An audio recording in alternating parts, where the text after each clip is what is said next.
आपल्याला भगवान बुद्धानं सांगितलं होतं की कोणती जर विद्या असेल, एखादा माणूस विद्येनं कितीही पारंगत असेल, परंतु जर त्याच्यापाशी जर शीलच नसेल, तर जे त्याच्यापाशी जे असलेली विद्या आहे, तर ही विद्या एकदम पोकळ आहे असं भगवान बुद्ध म्हणतात. त्यामुळं आपल्या सोबत असलेल्या विद्येला सोबती म्हणून आपल्या जे मनामध्ये असणारी जे काही शील असेल, जे काही पारमिता असेल, जे काही अष्टांग मार्ग आहेत, यांची सुद्धा साथ त्याला पाहिजे, तरच ती विद्या आपल्या कामाची ठरते. आणि आज या ठिकाणी आपल्याला बघायचं आहे की धम्म जेव्हा प्रज्ञेची आवश्यकता शिकवतो, तेव्हा तो सधम्म रूप पावतो. ब्राह्मण विद्या ही विद्या म्हणून महत्वाची मानेत. माणूस विद्वान असला आणि मग तो जरी सद्गुरू नसला तरी तो त्यास पुजाहा माने.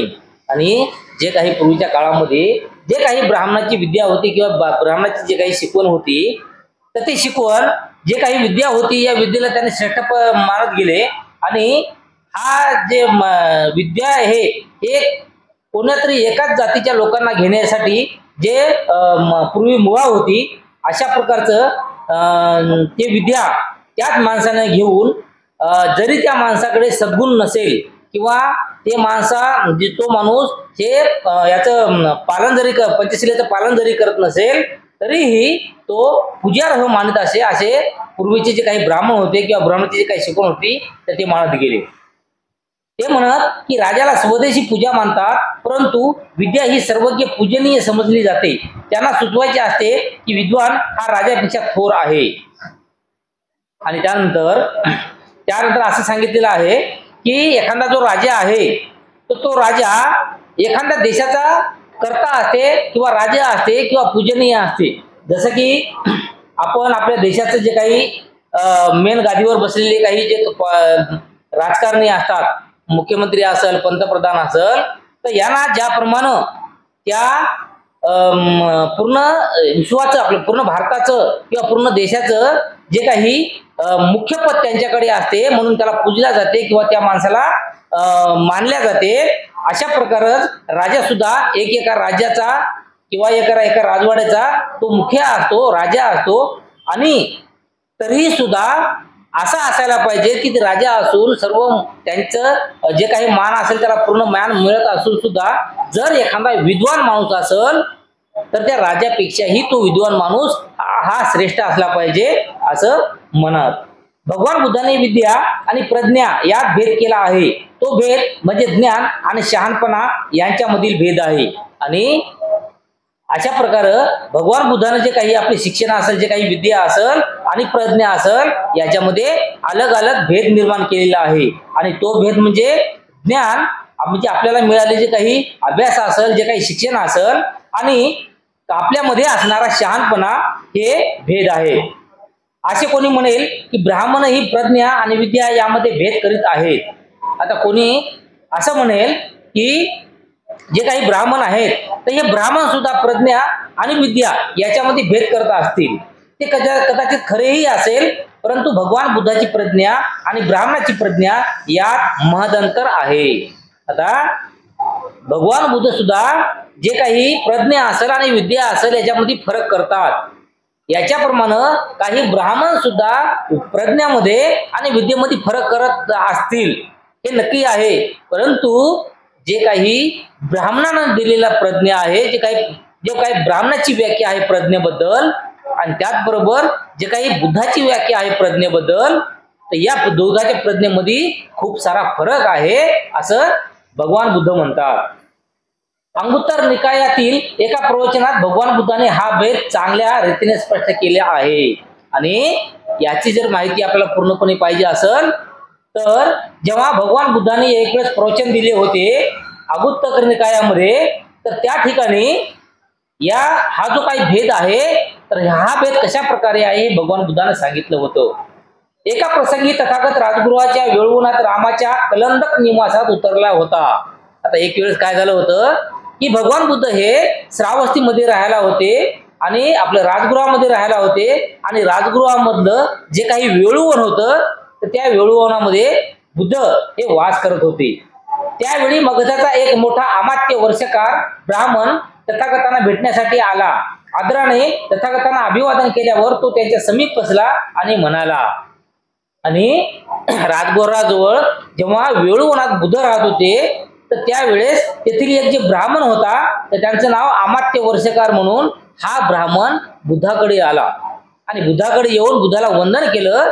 बुधाला वंदन करून जे काही बाजूला आसन होतं त्या आसनावर तो ब्राह्मण बसला आणि तो बुधाला काय म्हणतो की श्रमण गौतमा, जेव्हा पुरुषाच्या अंगी 4 गुण असतात तेव्हा त्याला मोठा शहाणा आणि थोर मानतात. हे 4 गुण कोणते?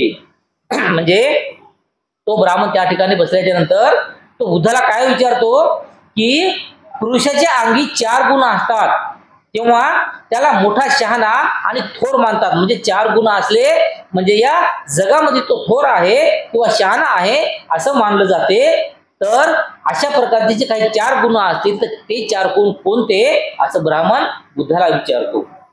पहिली गोष्ट म्हणजे तो विद्वान असला पाहिजे. म्हणजे कोणतेही वचन उच्चारता क्षणीच त्या वचनाचा तात्काळ अर्थ समजून त्याला तो सांगता आला पाहिजे. आणि यामध्ये त्यांनी असं सांगितलेलं आहे की पहिली गोष्ट अशी आहे समजा की एखादा जो माणूस आहे तर तो विद्वान असला पाहिजे. विद्वान फक्त ज्ञान संपादन केलं याचा अर्थ असा नाहीये.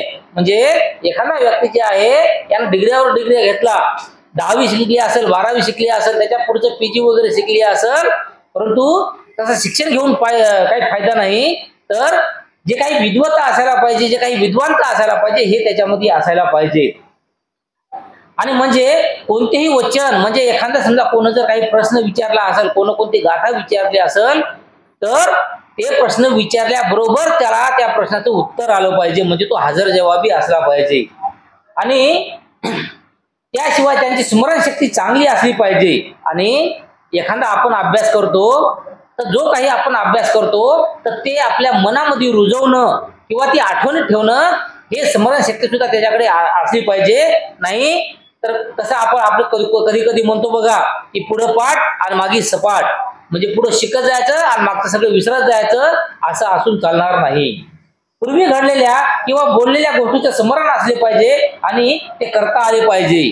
आणि याच्या अगोदर आपल्यासोबत काही गोष्टी घडल्या असतील, आपण काही शिकलो असेल, काही ऐकलं असेल तर त्या गोष्टीचं आपल्याला आठवण असायला पाहिजे, स्मरण असायला पाहिजे.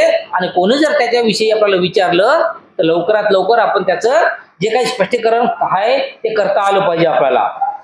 गृहस्थी माणसाच्या सर्व कर्तव्यात तो कुशल आणि तत्पर असला पाहिजे. आणि तो माणूस जो काही गृहस्थी जीवनामध्ये राहतो तर गृहस्थी जीवनामध्ये असताना तो आपलं जे काही कर्तव्य आहे तर तो पूर्ण कर्तव्य कुशलतेने पार पाडत असेल आणि उचित प्रकारे पार पाडत असेल तर हे ठरविण्यात तो तरबेज असला पाहिजे की आपण आपलं जीवन जे आहे हे कसं चांगल्या रीतीने आपण घालवलं पाहिजे. श्रमण गौतमा, माणसाच्या ठिकाणी हे गुण असले की आम्ही त्याला श्रेष्ठ पुरुष समजतो. जर हे गुण गौतमांना प्रशंसनीय वाटत असतील तर याच गुणाच्या आधारे त्यांनी माझी प्रशंसा करावी. उलट पक्षी त्यांच्या मते मी जर दोषास्पद असेल तर ह्याच गुणाच्या आधारे त्याने मला दोष द्यावा.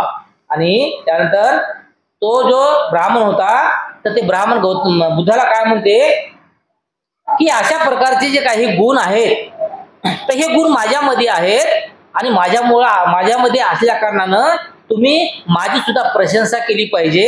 अगर तुम्हाला वाटत असेल की मी त्या लायकीचा आहे किंवा ते गुण माझ्यामध्ये आहेत, परंतु जर माझ्यात समजा तसे गुण नाहीत असं जर तुम्हाला वाटत असेल तर मात्र तुम्ही त्याचा जे काही दोष आहे तर ते दोष सुद्धा मला द्यावा असं तो ब्राह्मण त्या ठिकाणी म्हणतो.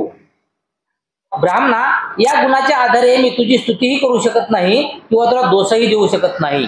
आणि त्यानंतर बुद्ध काय सांगतात की ब्राह्मणा, तू जरी कसाही असेल परंतु त्याच्यावरून काही ना काहीतरी समजा निमित्त करून किंवा त्याच सर्व काही ठरवून मी तुला कोणत्या प्रकारचं स्तुती तुझी करणार नाही. म्हणजे तुला चांगलं बी बोलणार नाही आणि तुला वाईट सुद्धा बोलणार नाही असं भगवान बुद्ध बोलतात. तू सांगितले त्यापेक्षा अगदी वेगळे असे 4 गुण पुरुषाच्या अंगी असले तरच मी त्याला प्रज्ञावान मानतो. आणि त्यानंतर भगवान बुद्धाने सांगितलं की जे हे तू काय सांगितलं तर याच्यापेक्षा मी काय सांगतो तेच तू ऐक, आणि माझ्याकडे काही 4 गुण असायला पाहिजेत प्रत्येक माणसाच्या मनामध्ये, शरीरामध्ये. तर ते गुण कोणते ते मी तुला सांगतो. तर ते 4 गुण म्हणजे असे, प्रथम असा गुण संपन्न मनुष्य बहुजन हितरत आणि बहुजन सुखरत असला पाहिजे. आता यामध्ये पहिलं जे काही एक गुण सांगितला तर ते गुण असा होता की प्रत्येक माणूस हा जे काही बहुजन म्हणजे खूप जास्तीत जास्त लोकांच्या हिताचं करणारा किंवा जास्तीत जास्त जे जनता आहे त्या जनतेच्या सुखाचं बघणारा, विचार करणारा असा माणूस असला पाहिजे. स्वभावतः रम्य आणि स्वभावतः लाभदायक आहे अशा आर्य मार्गाचे त्यांनी पुष्कळशा माणसाला अनुयायी बनवले असले पाहिजेत. आणि याच प्रकारे जे काही आर्य मार्ग आहेत किंवा जे काही सद्गुणाचे मार्ग आहेत तर त्या सद्गुणाच्या मार्गाला खूप साऱ्या लोकांना तो घेऊन गेलेला पाहिजे किंवा त्यांच्या जे काही जगण्याचं कल्याण केलेलं पाहिजे किंवा त्याला जे काही चांगला धम्म आहे तर या धम्माबद्दल त्याला समजून सांगलेलं पाहिजे.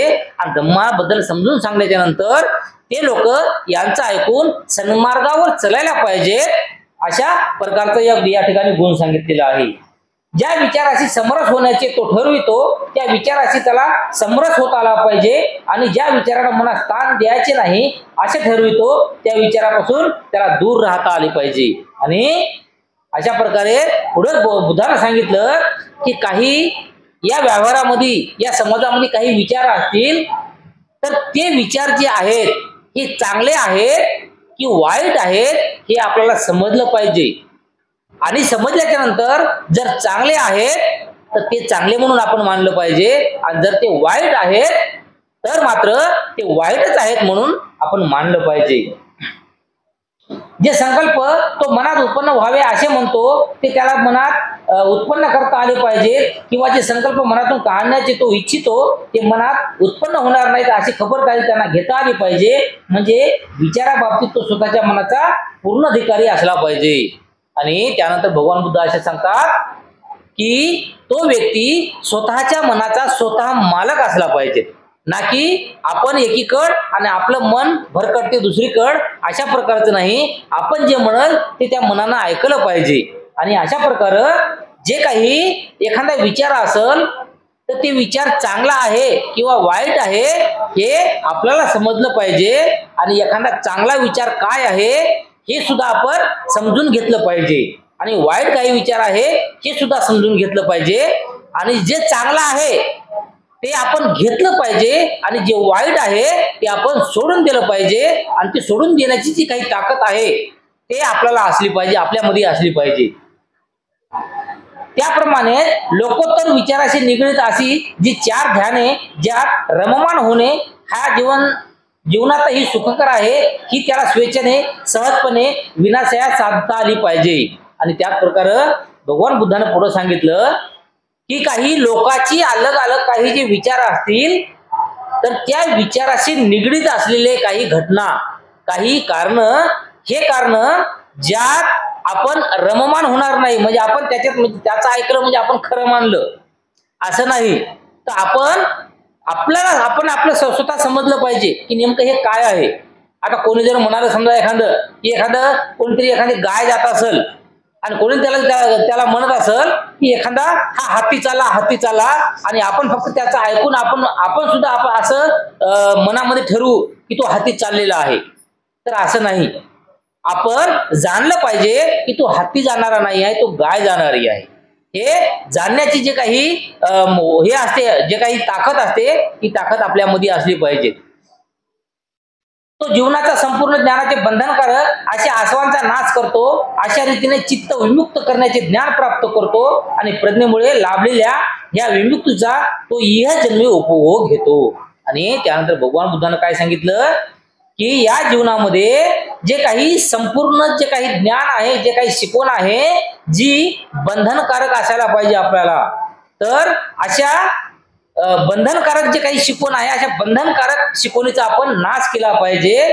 आणि जे काही स्वतंत्र अशी शिकवण आहे ती स्वतंत्र शिकवण आपण अंगीकारली पाहिजे. आणि अशा रीतीने जे काही आपलं चित्त आहे, ज्याला आपण मन म्हणतो, तर आपलं जे चित्त विमुक्त होत आहे, तर त्यामुळे आपल्याला ज्ञान प्राप्त होते आणि प्रज्ञेमुळे लाभलेल्या या विमुक्तीचा तो इह जीवनी उपभोग घेतो. म्हणजे अशा प्रकारचं जे काही आपण ज्ञान घेतलं, त्या ज्ञानामुळे आपल्याला जर प्रज्ञा मिळाली, तर या प्रज्ञेमुळं या जन्मामध्ये आपण उपभोग घेऊ आणि आपलं जीवन कल्याणकारक करू, असं भगवान बुद्ध म्हणतात.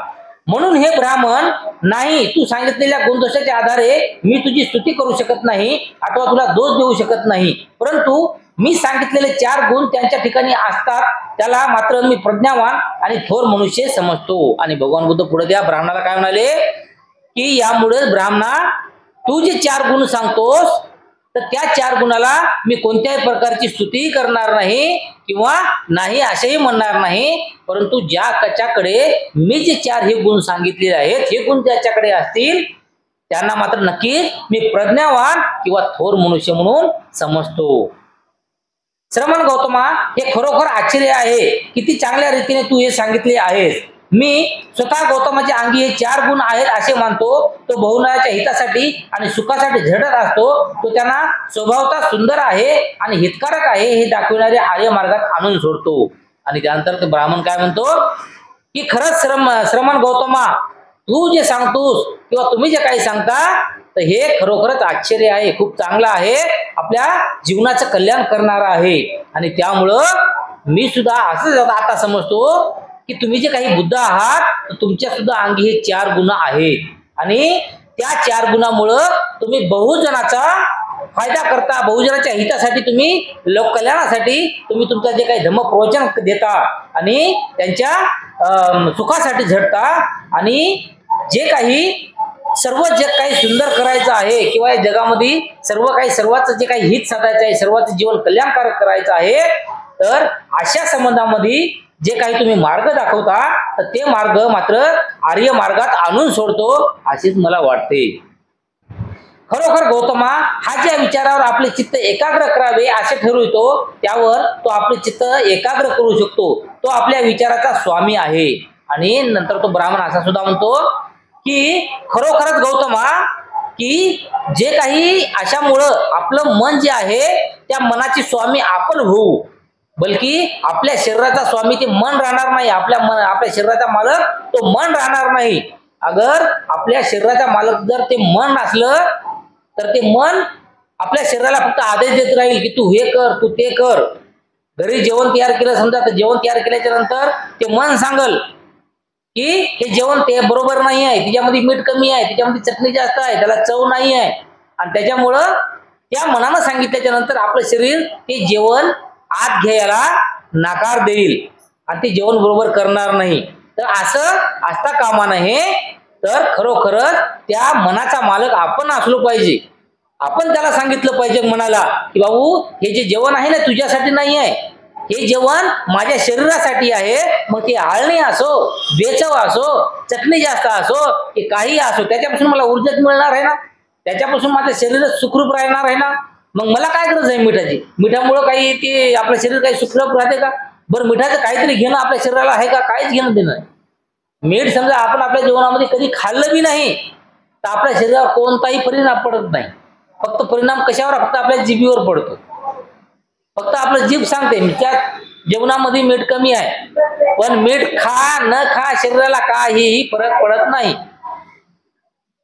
तर याप्रमाणे जे काही आपण त्या मनाचे मालक असलो पाहिजे. मनाला सांगितलं पाहिजे की ही चांगली गोष्ट आहे आणि हेच मी करणार, ती वाईट गोष्ट आहे हेच मी करणार. अशा प्रकारचं आपण स्वतः मालक असलो पाहिजे. खरोखर गौतमा, ह्या विच्छेनुसार 4 ध्याने करू शकतो. खरोखर तो आसावनाशाने आपले अंतःकरण विमुक्त करतो. ही विमुक्ती तो प्रज्ञेने साधतो आणि तो स्थितीत तो सदैव राहतो. या ठिकाणी भगवान बुद्धाची प्रज्ञा आणि ब्राह्मणाची प्रज्ञा यामधील भेद अगदी स्पष्ट शब्दात केलेला आहे. आणि अशा प्रकारे तो ब्राह्मण त्या ठिकाणी म्हणतोय की खरोखरच गौतमा, जे काही आपली जी इच्छा असते, त्या इच्छेनुसार आपण आपलं जे ध्यान आहे ते ध्यान लावू शकतो. म्हणजे आपण त्याचा मालक, त्या मन जे म्हणतो आपण, त्या मनाचा आपण स्वतः मालक राहू शकतो. त्यामुळं आपण जसं म्हणल तसं मन ऐकते आणि ध्यानाला ध्यान बसते, ध्यान लावते. आणि त्यामुळं आपण आपल्या जीवनामध्ये प्रज्ञा साधतो। या ठिकाणी भगवान बुद्ध प्रज्ञेला अधिक महत्त्वाची का मानतो हे त्याने स्पष्ट केलेले आहे। आणि म्हणून जे काही भगवान बुद्धाचं जे काही प्रज्ञा आहे आणि त्या प्रज्ञेला सर्वात महत्त्वाचं का मानतो तर हे या ठिकाणी आपल्याला उदाहरण सांगितलेलं आहे। त्यानंतर धम्माला सधर्मिक प्राप्त व्हायचा त्याने मैत्रीला उत्तेजन दिले पाहिजे। म्हणजे जे काही धम्म आहे तर त्या धम्माला सद्धम्म रूप प्राप्त व्हायला म्हणजे आपल्याकडून जे काही सधम्म असेल चांगला धम्म असेल तर ते धम्म प्राप्त व्हायला त्याने मैत्रीला उत्तेजन दिलं पाहिजे। म्हणजे आपली जी काही भावना आहे तर ती भावना मैत्रीची ठेवली पाहिजे। प्रत्येक प्राणी असतील, पशु असतील, कीटक असतील, माणसं असतील त्याच्यासाठी आपण जे काही मैत्रीचं उत्तेजन ठेवलं पाहिजे किंवा मैत्रीची भावना ठेवली पाहिजे। केवळ प्रज्ञा ही पुरेशी नसून तिच्या समवेत शीलही असले पाहिजे। असे धम्म जेव्हा शिकवितो तेव्हा तो सद्धम्म रूप पावतो। आता यामध्ये भगवान बुद्धांना असं सांगितलेलं आहे की प्रज्ञा ही आवश्यक आहे परंतु शील त्यापेक्षा अधिक आवश्यक आहे। शीलाशिवाय प्रज्ञा भयंकारक आहे। आता आपल्याला प्रज्ञा तर असायला पाहिजे परंतु प्रज्ञा असून काही कामाचे नाही तर त्या प्रज्ञेसोबत सोबत आपल्याशी शील सुद्धा असलं पाहिजे।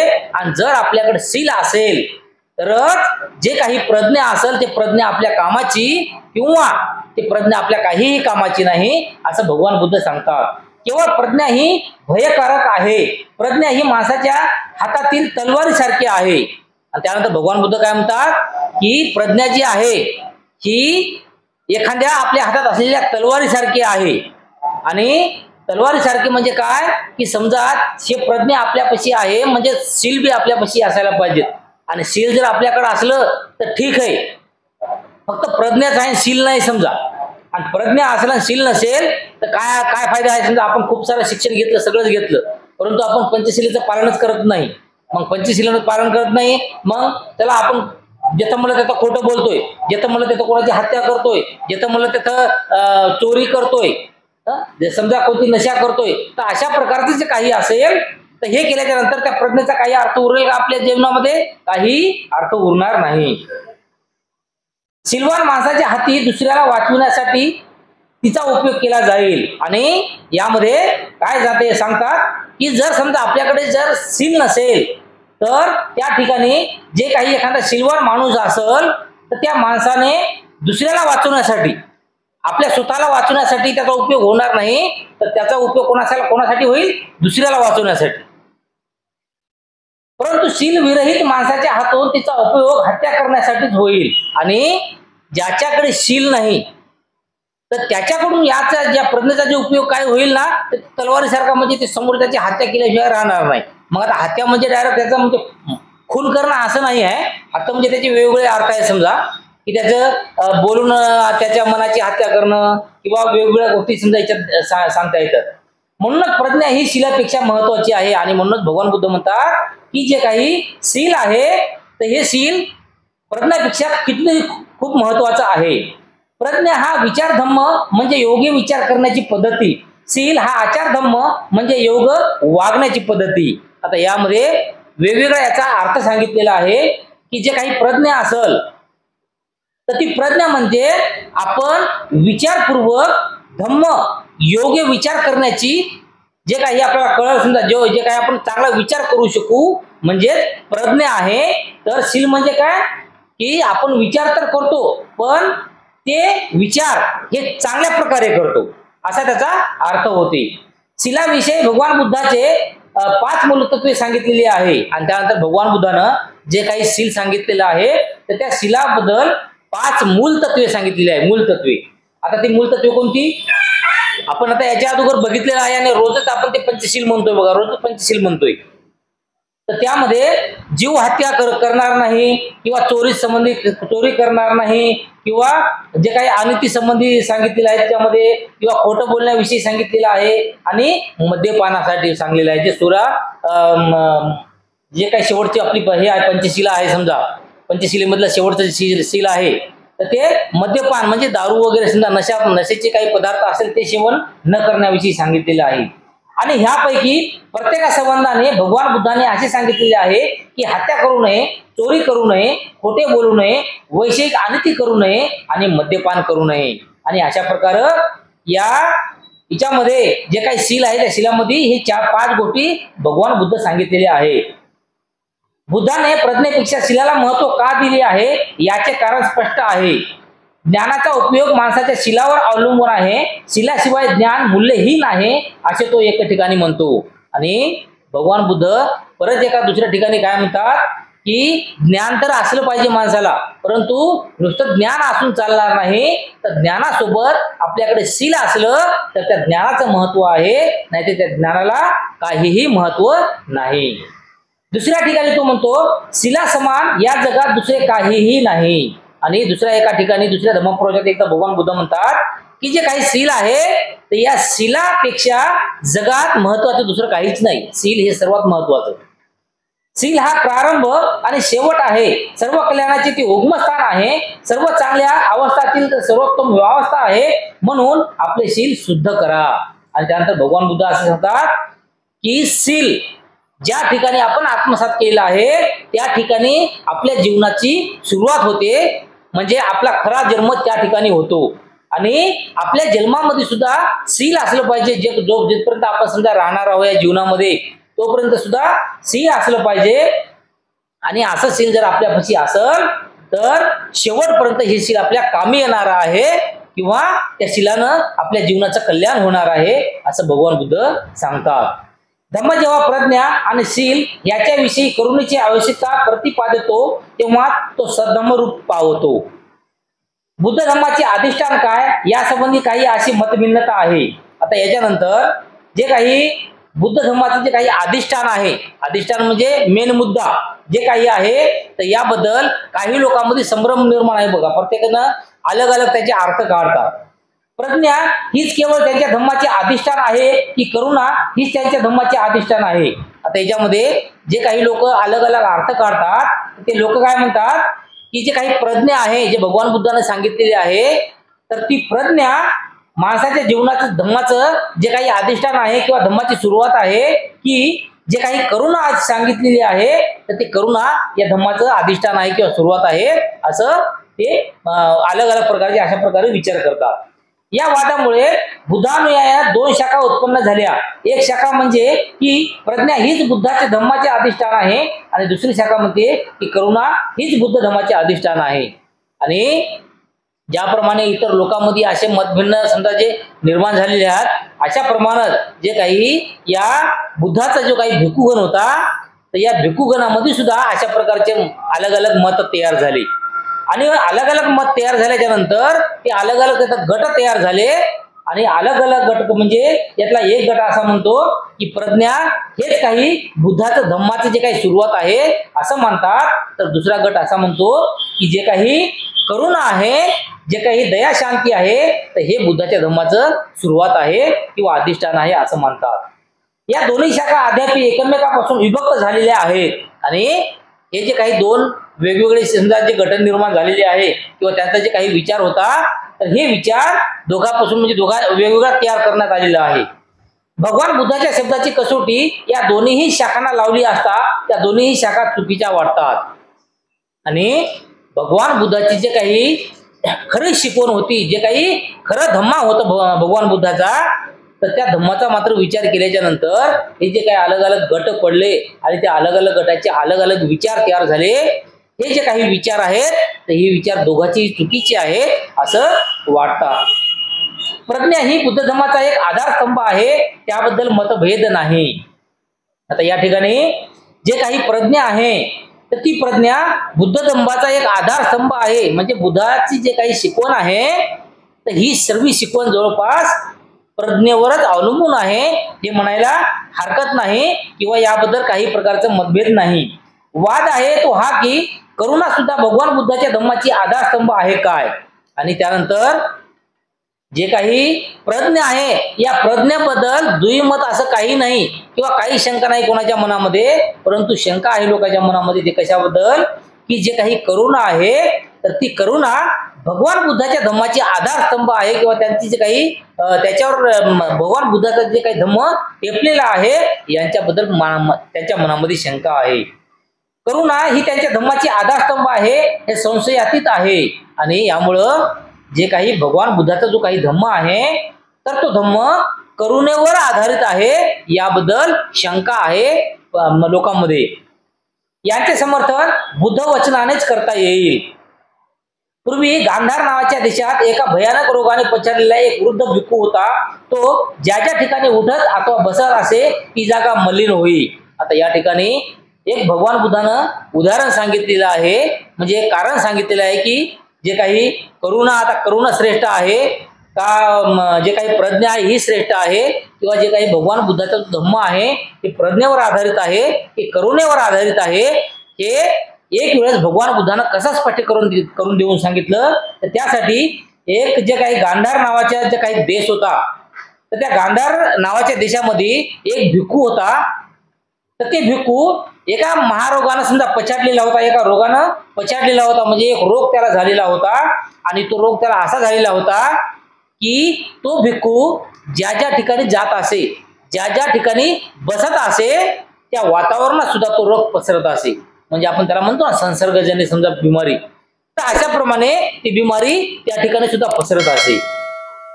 तो गांधार देशातील एका विहारात राहत असे. कोणीही त्यांच्याजवळ जात नसे किंवा त्याला संकटात सहाय्य करीत नसे. आणि यामुळे त्यांची जी काही बिमारी होती ही लागवड बिमारी होती. त्यामुळं तो यातील एका गांधार जे काही नगरी होती त्या नगरीतल्या एका विहारामध्ये राहत असं. आणि विहारात राहत असल्यावर त्या भिक्खूकडे कोणीही माणूस जात नसे, कारण तर ती बिमारी आपल्याला होईल, किंवा जर हा बिमार असेल, काही संकट असेल, कोणत्या गोष्टीची गरज असेल त्या भिक्खूला, तर अशा समयी सुद्धा कोणतेही लोक मदतीसाठी त्यांच्यापाशी धावून येत नसत. एकदा भगवान बुद्ध आपल्या अनुयायासह तेथे गेला आणि आवश्यक पाणी, भांडी, गरम पाणी घेऊन तो म्हातारा भिक्खू जिथे पडलेला होता त्या ठिकाणी सर्व भिक्खूसह येऊन पोहोचला. आणि हे नंतर भगवान बुद्धाला कळालेलं आहे की गांधार देशामध्ये एक भिक्खू आहे जो बिमार आहे आणि त्याच्या बिमारीमुळे कोणीच लोक त्यांच्यापाशी येत नाहीत किंवा कोणी मदतीला सुद्धा धावत नाहीत. हे जेव्हा भगवान बुद्धाला कळालं, तर भगवान बुद्धाला कळाल्याच्या नंतर भगवान बुद्धानं काय केलं की जे काही समजा आवश्यक समजा काही कपडे असतील ते कपडे, त्याच्यानंतर काही भांडी असतील जे त्याला द्यावं लागतील, समजा खाय प्यायला त्याला गरज लागेल समजा, अशा प्रकारे जे गरजवंत वाटेल अशी भांडी घेतली, गरम पाणी करून घेतलं. आणि ते भिक्खू ज्या ठिकाणी राहायला होता, ज्या विहारात राहायला होता त्या ठिकाणी भगवान बुद्ध आपले काही भंतीजी घेऊन त्या ठिकाणी गेले. त्या जागेला एवढी दुर्गंधी येत होती की त्या सर्व भिक्खूंना त्या माणसासंबंधी घृणा वाटू लागली. परंतु तथागताने शुक्रदेवाला गरम पाणी ओतायला सांगून आपल्या स्वतःच्या हाताने त्या भिक्खूचे शरीर धुण्यास आणि त्यांच्या रोगावर उपचार करण्यास प्रारंभ केला. आणि त्यानंतर जे काही भगवान बुद्ध त्या ठिकाणी गेले होते आणि भगवान बुद्धासोबत बरेचसे भिक्खू सुद्धा त्या ठिकाणी गेले होते, तर ते भिक्खू ज्या ठिकाणी राहत होता, ज्या विहारात राहत होता, तर त्या एरियामध्ये पूर्ण दुर्गंध सुटला होता. आणि ते दुर्गंध सुटल्या कारणानं जे काही या आपल्या भगवान बुद्धासोबत जे काही भंतीजी होते, जे काही भिक्खूगण होता, तर या भिक्खूगणाला त्या भंतीजी विषयी घृणा वाटू लागली की असा कसा भंती आहे, किंवा त्यांच्याजवळ जाण्याचं त्यांची इच्छा होत नव्हती. परंतु त्यावेळेस भगवान बुद्धानं काय केलं की त्यांच्यासोबत असलेले शुक्रदेव नावाचे जे काही भिक्खू होते, तर त्या भिक्खूला सांगितलं की हे जे गरम पाणी आहे हे गरम पाणी घेऊन चला त्या भिक्खूपाशी जाऊया आणि त्या भिक्खूला आपण स्वच्छ करूया. तुम्ही पाणी टाका, मी देतो, नाहीतर मी पाणी टाकतो, तुम्ही धुवा, असं त्या ठिकाणी म्हणलं. म्हणजे कोणत्याही प्रकारचा तिरस्कार नाही केला पाहिजे त्या माणसाचं. कारण तर भगवान बुद्ध होते, अरहंत झालेले होते, बुद्ध तो ज्ञान प्राप्त केलेले होते, त्यांच्यापाशी चांगलं वाईट कोणतीच गोष्ट नव्हती. फक्त एक माणूस एवढा फक्त विचार त्यांचा होता, मी एक माणूस आहे, तो एक माणूस आहे, एवढाच फक्त विचार होता. हे विचार नाही की मी चांगला आहे, ते वाईट आहे, अशा कोणत्या प्रकारचे विचार भगवान बुद्धापाशी नव्हते. कारण ते भगवान झालेले होते, बुद्ध झालेले होते, अरहंत झालेले होते, सम्यक झालेले होते. तर त्या ठिकाणी त्या भिक्खूवर गरम पाणी टाकून स्वतः बुद्धाने त्या भिक्खूला धुण्यास सुरुवात केली. असे म्हणतात की तेव्हा धरणीकंप झाला आणि ते स्थान एका दिव्य प्रकाशाने इतके भरून गेले की राजा आणि त्याचे प्रधान, देव आणि नागलोक तेथे सत्वर धावत आले आणि भगवान बुद्धाची पूजा करू लागले. हे असं म्हणतात की हा जर्जर झालेला जो भिक्खू होता, या भिक्खूमुळं त्यांच्याजवळ मदतीला सुद्धा कोणी येत नव्हतं. अशा भिक्खू जवळ जाऊन जेव्हा आता हे भगवान झालेले, बुद्ध झालेले, अरहंत झालेला जो व्यक्ती, तो व्यक्ती त्या माणसाची सेवा, त्या भिक्खूची सेवा करतो आहे. तर ही जेव्हा सेवा करत असताना असं म्हणतात, समजा जे आता कल्पना म्हणायला हरकत नाही आपल्या ह्याच्यामध्ये, पण असं म्हणतात की ज्या वेळेस भगवान बुद्धाची त्यांनी सेवा करायला सुरुवात झाली, तर त्यावेळेस त्या ठिकाणी खूप मोठा भूकंप आला होता.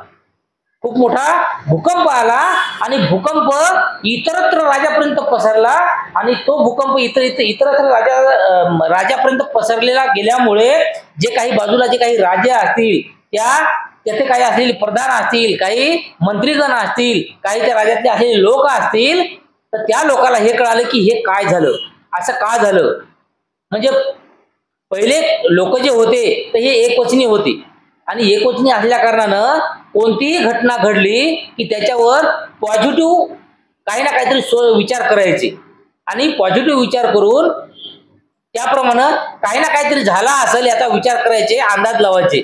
जसं बुद्धाचा जेव्हा म्हणजे सिद्धार्थाचा ज्यावेळेस जन्म झाला होता, आपण ऐकलेलं आहे, सिद्धार्थाचा ज्यावेळेस जन्म झाला होता, तर जेव्हा जन्म झाल्या पूर्ण जगामध्ये एक भव्य दिव्य असा प्रकाशमान निर्माण झाला होता. आणि ते कोण बघितला होता? आशित मुनीनं बघितला होता. नाही तर आशित मुनीला कसं कळालं असतं की तिथं कोणीतरी जन्माला आलेलं आहे.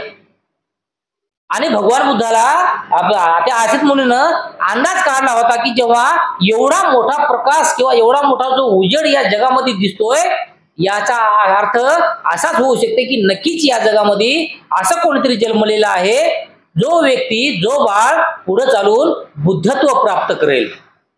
आणि त्यामुळं आशित मुनी त्यांच्या घरी त्यांना बघायला आले होते आणि बघायला येऊन जेव्हा त्यांनी त्या बाळाची सर्व लक्षणं बघितले, त्यावेळेस फक्त लक्षणं बघूनच आशित मुनीनं भविष्यवाणी केली होती की हा जो बाळ मोठा झाल्याच्या नंतर अरहंत होणार आहे, भगवान बुद्ध होणार आहे, सांगितलं होतं ना.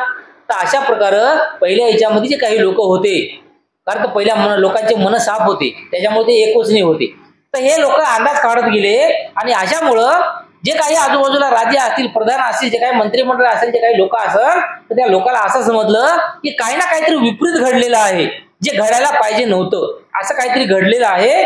म्हणून तेथील राजा, प्रधान जे काही लोक असतील ते लोक धावत पळत या एरियाच्या दिशेनं आले आणि एरियाच्या दिशेनं आल्याच्या नंतर त्यांनी बघितलं की भगवान बुद्ध हे त्या ठिकाणी अशी ज्या व्यक्तीजवळ कोणी जात नाही त्या व्यक्तीची उपचार आणि त्या व्यक्तीला साफ करण्याचं काम हे भगवान बुद्ध करतात. आणि हे जेव्हा दृश्य त्या लोकांनी बघितलं, त्या राजाने बघितलं, तर तेव्हा ते सर्व जे आलेले लोक होते, जे काही राजे असतील, मोठमोठे प्रधान असतील, जे काही नौकर असतील, सर्वच्या सर्व भगवान बुद्धापुढे नतमस्तक झाले की खरंच हा जो बुद्ध आहे, हा जो भगवान आहे, हा जो अरहंत आहे, हा खूप मोठा आहे, यांची बराबरी कोणीही करू शकत नाही. तर त्यामुळं ते भगवान बुद्धाला वंदन करू लागले. तथागताला उद्देशून त्याने विचारले, इतक्या थोर उद्दांत महापुरुषाने असे घाणेरडे काम का करावे? यावर भगवान बुद्धाने आपल्या कृतीचे असे स्पष्टीकरण दिले. आणि त्यानंतर ते आलेले काही लोक असतील, राजा असतील, त्यानं काय म्हणले की एवढा जे दिव्य असा हे बुद्ध आहे किंवा जे काही हे थोर एक महापुरुष आहे, तर या महापुरुषाने असे घाणेरडे काम का करावे? एखादा घाण झालेला, मलिन झालेला जे भिक्खू आहे त्याला साफ का करावं, त्याचा उपचार का करावा, त्यांचा नुसती दुर्गंधी सुटलेली आहे, त्याची दुर्गंधी का घ्यावी, असं म्हणल्याच्या नंतर भगवान बुद्ध मात्र त्या ठिकाणी स्पष्टीकरण देतात. तर काय म्हणतात की या जगात जे गरीब आहेत, असहाय्य आणि अनाथ आहेत, त्यांच्या तथागत मित्र आहे. भगवान बुद्ध काय म्हणतात की या पृथ्वी तलावर जे जे लोक गरीब आहेत, जे जे असहाय्य म्हणजे त्याला कोणाच्या ना कोणाच्या मदतीची गरज आहे, किंवा जे काही लोक अनाथ असतील, तर अशा लोकांचा भगवान बुद्ध आहे, मित्र आहे, असं तो म्हणतो. म्हणजे म्हणतात ना, आता हिंदू धर्मामध्ये म्हणतात बघा, हे खरं पाहिजे तर याच्यापासून पुढं परंपरा निर्माण झालेली आहे की ज्याचा कोणी नसतो त्याचा कोण असतो म्हणतात, ईश्वर असतो, देव असतो, अल्लाह असतो, हे असतो, ते असतो म्हणतात ना. त्याचं कारण फक्त हेच आहे की ज्याचा कोणी नसतो त्याचा मित्र बुद्ध असतात. शारीरिक व्याधीने पछाडलेले आहेत, मग ते श्रमण असोत अथवा इतर कोणीही असोत, त्यांची सेवा करण्याची जे दरिद्री, आरक्षित आणि वृद्ध आहेत त्यांनी सहाय्य करण्यासाठी आणि इतरांना आपल्यासारखेच करायला प्रेरणा देण्यासाठी तथागताचा जन्म झालेला आहे. तथागत काय म्हणतात की तथागताचा जन्म झालेला जे आहे ते कशासाठी झालेला आहे की जो कोणी पीडित असेल, जो एखाद्या बिमारीत असेल त्याचा उपचार करण्यासाठी, किंवा जे काही दरिद्री असेल त्याला काहीतरी मदत करण्यासाठी, किंवा जे काही वृद्ध असतील, जे काही म्हातारे जर्जर झालेले असतील तर त्यांना काही ना काहीतरी मदत करण्यासाठी फक्त भगवान बुद्धाचा जन्म झालेला आहे. नाही तर भगवान बुद्ध जन्माला आले नसते असं भगवान बुद्ध खुद म्हणतात की या पृथ्वीवर काही ना काहीतरी भगवान बुद्धाची गरज पडलेली आहे, म्हणूनच भगवान बुद्ध जन्माला आलेले आहेत आणि म्हणूनच माझा जन्म झालेला आहे. म्हणतात ना, आता पिक्चर मध्ये वगैरे दाखवतात बघा की या जगामध्ये समजा काहीतरी संकट म्हणा किंवा अतिरेक म्हणा किंवा गुन्हा जास्त वाढला की कोणी ना कोणीतरी एखादा अवतार घेतो वगैरे वगैरे अशा प्रकारे म्हणतात ना, तर त्याचप्रमाणे भगवान बुद्ध सुद्धा स्वतःला तसेच मानतात आणि तसेच म्हणतात की बुद्धाचा जन्म फक्त त्याच्यासाठीच झालेला आहे, नाहीतर मी बुद्ध झालो नसतो.